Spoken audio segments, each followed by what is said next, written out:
Boye itamo. Na lingala facile to la kisaki ndenge bandeko na biso ya Kampindi bazali ko nyokoma na courant nzoka nde ba conditionnel pe balandaka lingala facile attentivement le jour elandi mbala moko bazongisi masolo tout kitoko esengo ya bandeko ya Kampindi bokondima te.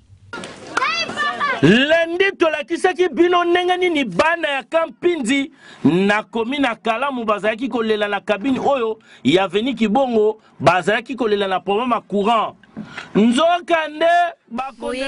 balandaka lingala facile bayokeli biso tala ndenge bazalaki kobongisa courant pe courant ezongi na butu population ezalaki maloba te. Ya ko remercier lingala facile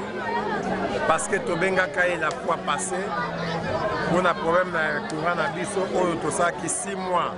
tozaka na courant te na quartier na biso mais tant tobengaki lingala facile tozwi solution ya courant na biso lelo yango yo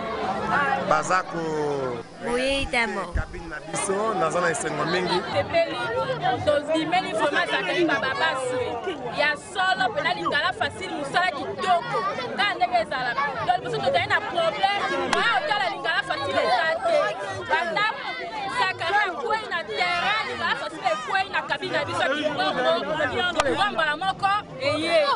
tosepeli musala kitoko na zakle ya solo ondimela biso ya solo Boye itamo. tango lingala facile alakiselaka bino bisika oyo ezali kotungisa population ezalaka te mpona kochola to kofinga bino ezalaka nde mpo bocomprendre pasi ya population bandeko ya SNEL bokontinue boye soki boresoudre baproblème ya boye mingi tokondimela bino entre temps bana Kampindi match ezongi bien mpo bakotala lingala facile ya sala